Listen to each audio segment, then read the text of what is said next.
સૂત્ર અર્થના રહસ્યો. પ્રણામ. મુપત્તિના 50 બોલ. એની અંદરના સમ્યક્ત્વ મોહનીય, મિશ્ર મોહનીય, મિથ્યાત્વ મોહનીય, પરિહરું એ વાળો જે બોલ છે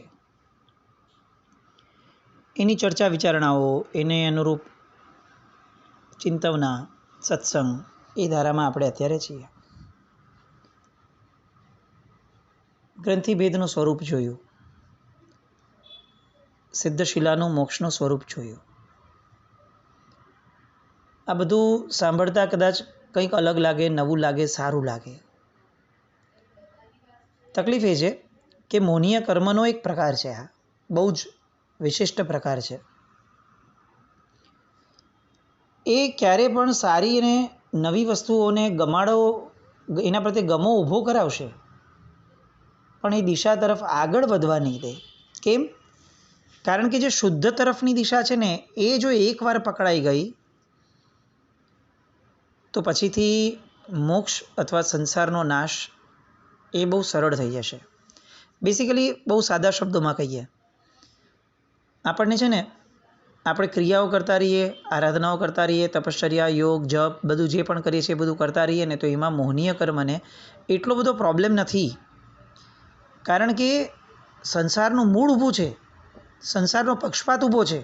હવે તમે કેટલીક શુભ ક્રિયાઓ કરો, ધર્મ ક્રિયાઓ કરો, એમાં એને એટલો વાંધો ન આવે, કારણ કે એટલો તો વિકાસ થાય, એમાં શું વાંધો છે. પણ એને ખબર છે કે મૂળ રિમોટ કંટ્રોલ તો મારી પાસે જ છે. એટલે રિમોટ કંટ્રોલ જ્યાં સુધી એની પાસે છે અને આપણે જેટલી પણ ક્રિયા કરીએ રાખીએ ત્યાં સુધી સંસાર ઊભો જ છે. એટલે કર્મને પણ કોઈ ચિંતા નથી, મોહનીય કર્મને. આ ચિંતા મોહનીય કર્મને ક્યારે થાય? કે જ્યારે મોહનીયનું સાચું સ્વરૂપ સમજ્યા પછીથી કોઈ ક્રિયા થાય તો એને ડર લાગવા લાગે કે અરે બાપરે, હવે તો એને સમજાઈ ગયું છે કે આ સંસાર આવો ભયંકર છે, સંસાર અસાર છે, સંસાર ખોટી દિશાની માન્યતાઓ ઊભી કરાવવાવાળો છે. એટલે સમજણના ઘરમાં જશે આ માણસ, અને એમાંથી ધીરે ધીરે ધીરે આગળ વધતા જો એને સમજ આવી જશે કે આ શરીર પણ હું નથી, હું તો કંઈક અલગ છું, હું એક શાશ્વત તત્વ છું, એ સમજાઈ જશે પછીથી તો એ ધીરે ધીરે એની અનુભૂતિમાં આગળ ગયો તો સંસાર આમ છૂટી જશે. અને પછીથી એ મારી પકડમાંથી એવો નીકળી જશે કે હું એને પાછો લાવી જ નહીં શકું.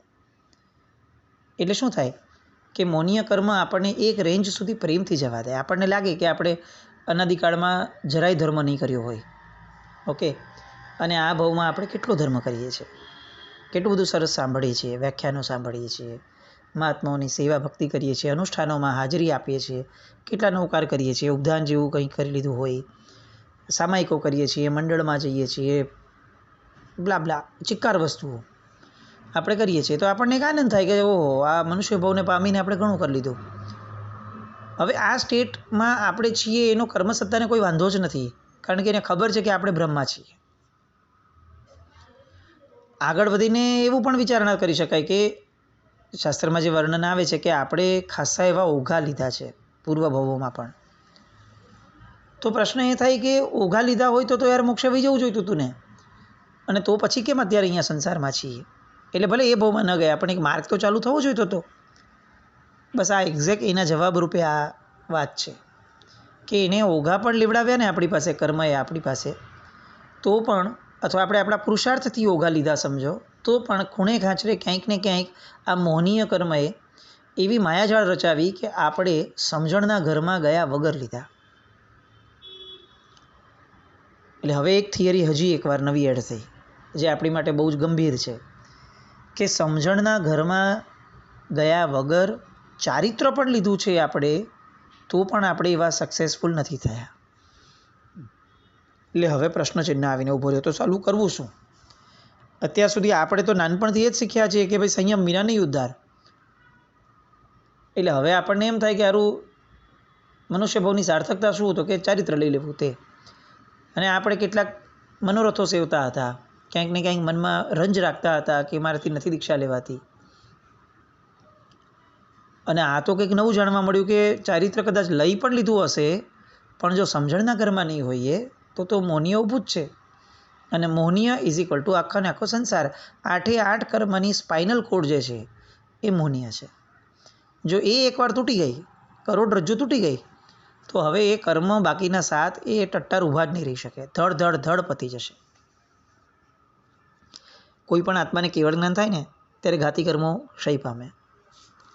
હવે અઘાતીવાળા જે છે એ આયુષ્ય પૂર્ણ થઈ એની મેળે પતી જ જવાના છે. એનો અર્થ શું થયો કે અઘાતીની બહુ કિંમત નથી, એની હારે લડવાની બહુ જરૂર નથી, મૂળ ઘાતી કર્મો સાથે લડવું પડે. હવે ઘાતી કર્મમાં 4 છે: જ્ઞાનાવર્ણીય, દર્શનાવર્ણીય, મૌની અને ચારિત્ર મૌની અને બધા. હવે એમાં મુખ્યતયા જ્ઞાનાવર્ણીય અને દર્શનાવર્ણીય જે છે એ કર્મોનો ક્ષયોપશમ તો બહુ સાહજિક રીતે થતો હોય છે ને એ એટલા ઇન્ટેન્સ પણ નથી એનું સ્વરૂપ દેખાતું. આંખે પાટા બાંધ્યા હોય તો જ્ઞાનાવર્ણીય કર્મ અને દ્વારપાળ રોકતો હોય તો દર્શનીય કર્મ, આવું આપણે સમજ્યા છે નાનપણથી. સૌથી મોટી મથામણ જે છે એ તો મૌનીય કર્મની છે. એ ભાન જ ભૂલાવી દે છે. અને આપણે એક સિમ્પલ એક્ઝામ્પલ વિચારીએ, આંખ બંધ કરીને. કોઈ એક દારૂડિયો માણસ છે, સાવ નિમ્ન કક્ષાનો દરિદ્રી વ્યક્તિ નહીં, પૈસાદાર માણસ છે અને આમ બહુ વેલ સુટેડ બુટેડ માણસ છે. એણે દારૂ પીધો, એની કેપેસિટી કરતાં વધારે ડ્રંક થઈ ગયો. હવે એનું પણ બેલેન્સ નથી રહેતું શરીરનું, અને એ માણસ પણ બહાર લથડિયા ખાતો કોઈ સાથે નહોતું એટલે પડી ગયો અને ગટરની બાજુમાં એકદમ પડી ગયો. એને ભાન જ નથી કે આ ગટર છે, મારે અહીંયા ન ઊભા રહેવાય. જ્યારે સભાન અવસ્થામાં હોય ને ત્યારે આ ગટરની સામું પણ ન જુએ, રસ્તો બદલી નાખે. પણ અત્યારે એ સભાન અવસ્થામાં નથી, ડ્રંક છે, એનું માઇન્ડ કમ્પ્લીટલી કેપ્ચર થયેલું છે દારૂના નશા દ્વારા. એટલે એ પડી ગયો અને ગટરની બાજુમાં રહ્યો. બીજી બાજુ એક દારૂડિયો, સાવ ગરીબ, નબળી કક્ષાનો બિચારો, પહેર્યા કપડાં પણ પૂરા નથી, દારૂ પીધો અને ગટરની બાજુમાં પડી ગયો. સિમ્પલ પ્રશ્ન છે મારો, આ બેમાંથી બેટર કોણ? બહુ નોર્મલી આપણને મન થશે કે એક પણ વ્યક્તિ બેટર નહીં. અને હું ખાલી એમ સિમ્પલી પૂછું કે એકે તો સાવ ઓછા કપડાં પહેર્યા છે, એટલીસ્ટ આ માણસ સારા કપડે તો ગટરની બાજુમાં પડ્યો તો કેવું લાગશે? આપણને લગભગ બહુ કિંમત નહીં થાય આ આર્ગ્યુમેન્ટની, કારણ કે આપણને ખબર છે કે એ કપડાં સારા પહેરે કે ટૂંકા પહેરે કે નબળા પહેરે, ભાઈ એ ગટરની બાજુમાં પડ્યો છે, એ ભાન વગરનો છે. અહીંયા એની પ્રાયોરિટી છે, એ મેઇન વસ્તુ છે. કપડાં સારા પહેરવા માત્રથી કંઈ બચી જતો હોત તો વાંધો નહોતો, પણ બચી તો જતો નથી, પડ્યો તો ગટરની બાજુમાં જ છે. એટલે એક થિયરી આવે કે આપણે ગમે તેટલા આપણા કપડાં બદલાય, પણ જો દારૂનો નશો છે ને તો કપડાં બદલ્યાની બહુ કિંમતો નથી. બસ એક્ઝેક્ટ આ પેલો પાપી માણસ અનાદિકાળની કુસંસ્કારોની ધારાના કારણે ઢગલાબંધ કર્મો કરે છે, ઢગલાબંધ. અને એને શુભતા છે જ નહીં. હિંસાચાર ચલાવવો, નબળા કામો કરવા, લોકોને મૂર્ખા બનાવવા, બધું જ ચાલુ છે. બહુ દયનીય સ્થિતિમાં છે. મોક્ષ તો બહુ દૂર હોય, કારણ કે એના અંગ ઉપર જેમ કપડાનો બહુ જ ઓલા દરિદ્રી માણસને ઉઘાડ નથી, એમ આ વ્યક્તિને ધર્મનો ઉઘાડ નથી. એની સામે આપણે આવ્યા આ ભાવમાં અને ધર્મના વાઘા પહેર્યા. અષ્ટપ્રકારી પૂજા કરીએ છીએ, ઔષધ કરીએ, સામયિક રોજ કરીએ છીએ, ઘણું બધું ભણ્યા છીએ, અને આમ જેન્યુઇનલી લોકો આપણને પૂછે એવી અવસ્થામાં છીએ. લોકોને એક સદભાવ જાગે કે આ ધર્મી આત્મા લાગે છે, સરસ છે. જેમ પેલા વેલ સુટેડ બુટેડ માણસને જોઈને લોકોને લાગે કે ઓહો જેન્ટલમેન છે, બહુ સરસ લાગે છે. હવે આપણે આવા સુટેડ બુટેડ અને સરસ મજાના વેલ ડ્રેસ્ડ હોઈએ અને મોહનીયના નશામાં આપણે પણ ધર્મ સિવાયના સમયે, ધર્મક્રિયા સિવાયના સમયે મનમાં પક્ષપાત રાખીને બેઠા, સમજણના ઘરમાં આવ્યા નહીં, ફક્ત ક્રિયાઓ કરવા પૂરતી કરી લીધી, એ પછીથી એ જ રૂટીનને પકડીને રાખ્યું. એ જ રીતે જીવીએ છીએ જેવી રીતે સામાન્ય માણસ જીવે છે. એ જ રીતે આપણે પણ પતન પામીએ છીએ કે જેવી રીતે સામાન્ય માણસ પતન પામે છે. એને હોટલ જોઈ અને ધબાધબ મનમાં ઈચ્છા થાય છે કે આ જ ખાવા જેવું છે. આપણને પણ થાય છે. ફરક એટલો છે કે આપણને ખાલી એટલું થાય કે હું જૈન ખાઈશ, અને ઓલાને એમ થાય કે હું જૈન નોન જૈન કાંઈ નહીં, ખાઓ બિંદાસ. એના શરીર પર કપડાં નથી ને આપણા શરીર પર કેટલાક જૈન ખાઈશ એવું વિચારીને આપણે એવું વિચાર્યું કે આપણે કેટલાક આવરણો બચાવ્યા, રાખ્યા. પણ મૂળમાં દારૂનો નશો તો ઊભો જ છે. અંદરમાં પક્ષપાત તો સંસારનો જ ઊભો છે. તો પછી આ ધર્મક્રિયાઓ કર્યા છતાં પણ આપણે પટકાશું આવી વાત આપણા મગજમાં ઉપસ્થિત કેમ નથી થતી? પક્ષપાત બદલ્યા વગર કપડાં બદલ્યા તો ગટરની બાજુમાં પડ્યાનો બીજો કોઈ વિકલ્પ આપણી પાસે નથી. અને હજી કોઈ એવો માણસ ગૌરવ લે કે ભલે હું ગટરની બાજુમાં પડ્યો રહ્યો છું, મારા કપડાં જુઓ કેટલા સરસ છે, તો એ મૂર્ખાનો સરદાર કહેવાશે. એના કરતાં તો પેલો ગરીબ સારો કે જેમ વિચારે છે કે યાર હું બધી રીતે ફસાયો છું, કપડાં પણ નથી અને જો ને ગટરની બાજુમાં પડ્યો છું, આ દારૂ પીવાના કારણે કેટલું નુકસાન થયું. વાતની ગંભીરતા સમજાય છે. ધર્મક્રિયાઓ ફક્ત કરવા માત્રથી આપણે નહીં બચી શકીએ એટલા. એ બહુ તો કદાચ આપણને કેટલાક માણસોની દયા અપાવશે કે ભાઈ વેલ સુટેડ માણસ હશે ને, એને કોક ઉપાડવા જશે કે ભાઈ તારા જેવો માણસ અહીંયા શોભે, અને એ આપણને પ્રેરણા કરશે કે ભાઈ તું ઊભો થા, આ ગટરની બાજુમાં ન સુવાય. પણ જો આપણો જ નશો ઊભો હશે ને તો આપણે એને ધક્કો મારી દઈશું કે તેલ લેવા જા, અત્યારે મને મારા દારૂના નશાનો મજા છે, ભલે ગટરની બાજુમાં પડ્યો, આઈ એમ ઓકે વિથ ધેટ. શું કરશું? આ ભાવ પામીને બેટરમેન્ટ શું આવ્યું? પહેલાં પણ આ જ હતું, આજે બી આ જ છે, ખાલી કપડાં બદલાયા, ગટરની બાજુમાં જ પડ્યા જેવી સ્થિતિમાં રહ્યા. મહેનત કપડાં બદલાવવાની પહેલાં કરવી છે કે પછી નશાને ઓછો કરવાની અથવા નશો ખોટો છે આવી સમજણને વધારે ક્રિએટ કરવી છે? અલબત્ત કપડાં બદલાતા હોય અને નશો ખોટો છે આવું સમજાતું હોય, બંને ભેગું ચાલતું હોય ને તો એનાથી રૂડું કંઈ નથી. સમજવું બહુ જરૂરી છે કે આપણે અધુરાશમાં છીએ. મોક્ષનું સાચું સ્વરૂપ સમજવું કેમ આવશ્યક છે? કારણ કે આપણે ક્યાંક ને ક્યાંક જિંદગીભર એક ભ્રમ પાડીને જીવીએ છીએ કે મોક્ષે જશું, અને એકચ્યુઅલી બદલીએ ખાલી કપડાં જ છે, નશો તો એમને એમ ઊભો રાખીએ છીએ. નશો કેવી રીતે કાઢવો? એનો સૌથી પહેલો સ્ટેપ, જે સમયે દારૂના પીઠામાં કે દારૂના બારમાં આપણે નથી ગયા એ સમયે સતત મનને કીધે રાખવું કે જો હા ગયા વખતે દારૂ પીધેલો ને તું પટકાઈ ગયેલો, ગટરની બાજુમાં પડેલો, તારી ઇજ્જત શું, તારું ગૌરવ શું? આટલો ધનિક માણસ છે, આટલા સરસ પહેરવાના કપડાં છે તારી પાસે, અને તું તારા જેવો માણસ એ જગ્યાએ જાય જ નહીં. ગયો શું કામ? ગયો તો પટકાયો ને, જવાનું જ નથી. આવું સતત મનને સમજાવી રાખવું, આ સૌથી પહેલું સ્ટેપ હશે. સેકન્ડ સ્ટેપ આવશે કે માણસ પોતે એમ વિચારશે કે ભાઈ જો આટલું હું મનને હંમેશા સમજાવું છું, પણ જેવું બિયર બાર જોઉં છું, દારૂનો પીઠો જોઉં છું ને મારાથી ખેંચાઈ જ જવાય છે. એટલે હવે એ વિચારશે કે ખાલી આટલું વિચારવાથી કામ નથી થવાનું. એક કામ કરીએ, જ્યારે નશો નથી ને એ સમયે આ નશાના કારણે કેટલી હદ સુધી આપણું જીવન બરબાદ થયું છે એનો વિચાર શરૂ કરીએ. અને આ નશો કેમ ખરાબ છે આવું જ્યાં જ્યાં વાંચવા મળે ત્યાં જે રહેલું છે એને વાંચીએ, એને સમજીએ ને અનુભવીએ, અને મનમાં ઠસાવી દઈએ કે નશો બહુ જ ખરાબ છે, એ જગ્યાએ પણ ન જવાય. આવું મનમાં ઊભું કરીએ. Second step. થર્ડ સ્ટેપ, મનને રોકી રાખવા માટે કેટલાક આયામો કરીએ. આપણે કેટલાક વ્યક્તિઓને કહી રાખીએ કે જો હું છે ને મારો નોર્મલ રસ્તો આ છે જવાનો, તમને એવું જરાક પણ દેખાય ને બાય મિસ્ટેક બી કે હું ઓલા રસ્તેથી જાઉં છું કે જ્યાં બિયર બાર છે કે દારૂનો પીઠો છે, મને ત્યાં દેખો ને એવું તરત જ મારો હાથ પકડીને ખેંચીને લઈ આવજો ને યાર, પ્લીઝ. હું એ સમયે છે ને ખેંચાઈ જાઉં છું, આકર્ષણમાં આવી જાઉં છું, તમે ગમે તેમ કરીને મને ખેંચીને અહીંયા લઈ આવજો. આવા કેટલાક વ્યક્તિઓનું પ્રોવિઝન રાખીએ, જેને શાસ્ત્રીય ભાષામાં કલ્યાણ મિત્ર કહેવાય. ચોથું સ્ટેપ, એ લોકો તો કદાચ ન પણ આવે. આપણે જ્યારે દારૂના પીઠા તરફ જતા હોય ત્યારે કદાચ એવું બને કે એ લોકો પોતે ત્યાં હાજર પણ ન હોય, તો આપણને નહીં બચાવે. એટલે એક શક્યતા છે, બચાવે તો સારું, પણ ન બચાવે તો પ્રોવિઝન તો રાખવું પડશે ને. એટલે આપણે હજી એક સ્ટેપ આગળ જઈએ અને આપણે આપણા માથે એક બોસ જેવી વ્યક્તિને રાખી દઈએ કે જેને કીધું હોય કે હું જ્યાં જાઉં છું ને એનું બધું નિયમન તું કર, તારે મારી આગળથી જવાબ લેવાનો, આઈ એમ આન્સરેબલ ટુ યુ. કે હું તને સતત કહીશ કે જો હું આટલા વાગે અહીંયા હતો ને હવે અહીંયાથી અહીંયા જવાનો છું, હું અહીંયા છું. સો દેટ મને સતત કદાચ હું પણ વહી જઈશ ને તો તું મને ઓર્ડર કરીશ કે બહાર આવ ત્યાંથી, એ ગલીમાં જ નથી જવાનું.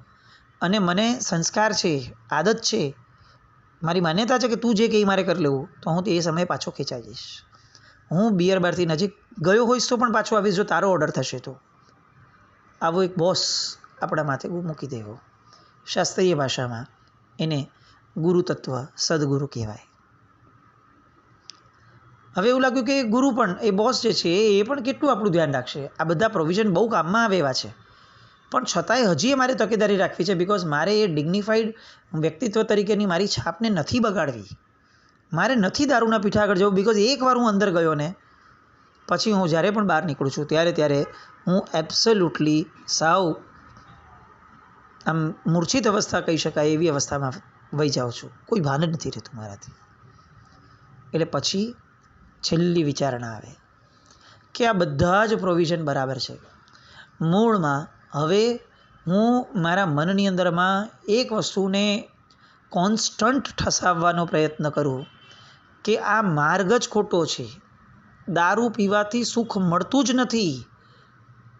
સુખ એ દૂધ પીવાથી મળે છે. એટલે હું મને વિકલ્પ આપો. મને કંઈ પણ પીવાની તલબ લાગે છે ને, કશો જ વાંધો નહીં, પીવું છે ને, હું શરીરને એમ કહીશ કે તારે પીવું જ છે ને કંઈક, ચાલ વાંધો નહીં, દૂધ પી. એટલે હું જ્યાં દૂધ મળે છે એવી સારા દૂધ મળતી ડેરીની પાસે જઈશ. હું ડાયવર્ઝન આપીશ. તને કંઈક પીવું જ છે ને તો તું આપી, એટલીસ્ટ અહીંયા તું સભાન અવસ્થામાં તો રહીશ.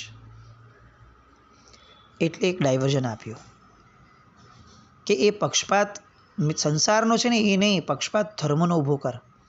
ધર્મ સારો છે, ધર્મ ક્રિયાઓ સારી છે. ધર્મ ક્રિયાઓ દ્વારા જ આપણે આ બધામાંથી બચી શકશું અને બહાર નીકળી શકશું. આવું સતત મનને કહેતો રહે. એટલું કરવાથી પણ તું દારૂના પીઠાથી દૂર રહીશ. અને લાસ્ટ સ્ટેપ એ છે કે જેની અંદરમાં આપણે આપણા મનને એટલા બધા સરસ લેવલ પર લઈ જઈએ જેમાં મનને ખબર છે કે આ મારી ડિગ્નિટી જ નથી. પેલો ગરીબ માણસ બેવડો થઈને પડ્યો રહે ને એ કદાચ એને શોભતું હશે. હું કંઈ ગરીબ નથી, હું કંઈ બેવડો નથી કે હું આવી દિશામાં જાઉં, મને શોભે જ નહીં. એટલે હું મારી જાતનું નિયમન કરી લઉં, મારી જાતને બરોબર સમજાવી લઉં અને મારી જાતને દ્રઢતાપૂર્વક સેટલ પણ કરી લઉં કે આ જવાની કોઈ શક્યતા જ નથી. This is simply not done. આ થાય જ નહીં મારાથી. એ જે સ્ટેપ છે એ સ્ટેપને આપણે ત્યાં શાસ્ત્રીય ભાષામાં સમ્યક દર્શન કીધું. જ્યાં we are settled, it is simply not done. હવે મિથ્યાત્વ નામનું કોઈ પણ તત્વ મારા જીવનમાં પ્રવેશી જ નહીં શકે. અને એવો વ્યક્તિ હવે એને દૂધ મળે તો પણ શું, ન મળે તો પણ શું, એને દારૂથી કમ્પ્લીટ વિમુખતા આવી ગઈ છે. પણ જ્યાં સુધી એવી સત્વની ક્ષમતા નથી પ્રગટી ત્યાં સુધી દારૂના બદલે દૂધનો વિકલ્પ બહુ સારો છે. બસ આટલી સમજણને ખાલી સિમ્પલી આપણે કેળવવાની છે. આ એક રૂપક છે. કદાચ મે બી બહુ બેસ્ટ રૂપક નથી, કદાચ સારામાં સારું કમ્પેરિઝન નથી પણ લાગતી આપણને, પણ એક વસ્તુ ક્લિયર છે કે દારૂના સેવન પછીથી જે રીતે બેભાન અવસ્થા માણસની આવે છે એવી જ રીતે આ સંસારના પક્ષપાતના કારણે પણ આપણને બેભાન અવસ્થા આવી જાય છે. આપણને એવરી ટાઈમ ખબર હોય છે કે મરીને જશું ને ત્યારે આપણે 1 રૂપિયો લઈ નથી જવાના, અને તેમ છતાં પણ જ્યારે કંઈક કમાવાનો અવસર આવે છે ને ત્યારે એ ભૂલાઈ જવાય છે. એ બેભાન અવસ્થા આવી જાય છે. એ દારૂ પીવાઈ જાય છે કે કમાઈ લઈએ, પૈસો હશે ને તો જગત હશે. ત્યારે એવું પણ યાદ નથી આવતું કે પુણ્ય હશે ને તો જગત છે, પૈસો હશે તો જગત નથી. કેટલાય એવા પૈસાદાર લોકો છે કે જેનું જગત લૂંટાઈ ગયું છે એની પાસેથી, કારણ કે એની પાસે પુણ્ય જ નથી. તો પૈસાને સાચવવાની ના નથી, પણ પુણ્યના ભોગે ન સચવાય. મહત્ત્વનું પુણ્ય છે, અને પુણ્ય ધર્મથી મળશે તો ધર્મ ન છોડાય. પૈસો લેવાની ના નથી, કમાવાની ના નથી, પણ ધર્મના ભોગે નહીં. આવી સભાન અવસ્થા એ મનને સતત આપતા રહેવું પડશે. ટીવી જોતાં જોતાં ખ્યાલ આવી જાય છે કે આ ટીવી છે, ડ્રામા ચાલે છે, they are paid four it. એટલે એ જોઈને આપણે કંઈ એમાં લલચાઈ નથી જવાનું. ને તેમ છતાં પણ મનની અંદરમાં સિરિયલ્સ જોતાં મનની અંદરમાં એટલો બધો ઓળઘોળતા આવી જાય છે કે આપણે વિચારવા લાગે છે કે ના આ નહોતું કરવું, આ અનુપમાએ ખોટું કર્યું, આ ખોટું કર્યું, આ ખોટું કર્યું. અરે ભાઈ, એને બિચારીએ કંઈ નથી કર્યું. એને તો રાઇટરને ડિરેક્ટરે જે કીધું એ જ કર્યું છે. પણ આપણે એ સમયે ભૂલી જઈએ છીએ કે આ સિરિયલ છે, આ દ્રશ્ય છે, આ ઘટના નથી. બેભાન અવસ્થા. પુત્ર પુત્રી કંઈ ખોટું કરતા હોય, સ્વજનો કંઈ ખોટું કરતા હોય ને આપણે એમ કહીએ કે હવે ભલે ને ઠીક છે, હવે નાના છે, કરી લીધું, મોટા છે, ચાલો ને ભૂલ થઈ ગઈ. એ સમયે આપણને એ બેભાન અવસ્થા પૂરેપૂરી વર્તાતી જ નથી કે આ મારો રાગ છે કે જે એના સંસારનું પોષણ કરે છે. મેં અઠ્ઠાઈ કરી, મેં દાન કર્યું, મેં શીલ પાડ્યું, મેં સામાયિક કરી, મેં કંઈક કર્યું. આ બધું કરતા સમયે કોઈકે આપણી અનુમોદના કરીને આપણને એકદમ લાગવા લાગ્યું કે હા, એમ તો બહુ ધર્મી, હું ખોટું કંઈ કરું નહીં જલ્દીથી. આમ તો બહુ જ આવું ઉપદાનને બધું કરવું કે સામાયિકને બધું કરવું કે પૂજાઓની અષ્ટપ્રકારી કરવી, એમાં જેટલા રૂપિયા વપરાય ભગવાન માટે બધું જ હું તો કરી લઉં. અરે ભાઈ, તું બધું કર, વસ્તુ સારી છે, પણ પેલું હું પણ જે કાઢવાનું છે એનું શું કરશું? આ મેં કર્યું, આ મેં કોણ કાઢશે? એ મેં નામનું દારૂનું સેવન ઊભું છે અને અષ્ટપ્રકારી પૂજા આરાધના નામના કપડાં બદલાય છે. શું થશે? મિથ્યાત્વનું સ્વરૂપ આ છે. મિથ્યાત્વ એ કોઈ તિથિ નથી કે એક તિથિવાળા અને બે તિથિવાળા અને 3 થોઈવાળા અને 4 થોઈવાળા. અને મિથ્યાત્વ એ નથી પાયામાં. નિશ્ચયની વ્યાખ્યાઓથી વિચાર કરીએ તો મિથ્યાત્વ એ છે કે જ્યાં માર્ગનો પાયો જ બદલાય. માન્યતા, વિચારધારા તો બદલાઈ શકે. હું દેરાસરમાં આવું ને મને સારા ભાવ આવે એ મારી વિચારધારાનો બદલાવ છે. પણ મારી માન્યતા શું? દેરાસરમાં અચાનક કોઈક મને પૂછી લે કે ભાઈ તારા બેંકમાંથી પૈસા લૂંટાય છે અને ત્યારે પણ હું એમ કહું કે હાય હાય મારું ગયું, તો સમજવું કે હું મિથ્યાત્વમાં તો છું જ. હું દેરાસરમાં મારું વિચારધારા બદલાય પણ મારી માન્યતા તો એ જ છે કે પૈસા હશે તો જ હું છું, આ સ્ટેટસ હશે તો જ હું છું, લોકોને સાચવીને રાખીશ તો જ હું છું, આ બધા થકી જ હું છું. હું પોતે કોઈ એવું અસ્તિત્વ જ નથી કે જે સ્વયંથી સચવાયેલું છે, સ્વાધીન છે. આ સ્વાધીનતાનો સ્વાદ જ્યાં સુધી નથી, આ સ્વાધીનતાની અનુભૂતિ જ્યાં સુધી નથી, ત્યાં સુધી ભય છે, ત્યાં સુધી લોકોને સાચવવાની વૃત્તિ છે, લોકોને સાચવતા સાચવતા જે ખોટું કરવું પડે એની વૃત્તિ છે, ત્યાં સુધી રાગ છે ને ત્યાં સુધી દ્વેષ છે. બધું જ છે. આ બધું ઊભું હોય અને સાથે ધર્મ કરીને જો આપણે સંતોષ મેળવી લેતા હોઈએ તો આપણાથી મોટી ભ્રમિત અવસ્થા કોઈની નથી. સારામાં સારા કપડાં પહેરેલો માણસ પણ ગટરની બાજુમાં પડ્યો છે. આ વિચારવાનું છે. મિથ્યાત્વ મોહનીય. એ પાયાને જ બદલાવા નથી દેતું કે ભાઈ તું કપડાં બદલ કે ન બદલ, બદલ તો સારી વસ્તુ છે, ના નથી, પણ દારૂ બંધ કર. આ દારૂનું પોષણ મનથી બંધ થશે, એ સમજણના ઘરમાં આવીને બંધ થશે. સતત હેમર કરવાથી થશે, કોઈ વાંચન કરવાથી જ થશે એવું નથી. કારણ કે વાંચન કે શ્રવણ કર્યા પછીની વિચારણા તો છે નહીં. વ્યાખ્યાન ઢગલા સાંભળ્યા, ચિંતન મનન કેટલું કર્યું? વાંચના પછી પૃચ્છના આવે, પૃચ્છના માટે ચિંતવના હોવી જોઈતી હતી. આપણે તો બીજા નામના ધર્મ પર ગયા જ નથી પૃચ્છના નામના, કારણ કે પ્રશ્ન જ નથી થતા. ચિંતન કરીને પ્રશ્ન થાય. મારે શું? સાહેબે બોલ્યું ને મેં સાંભળ્યું.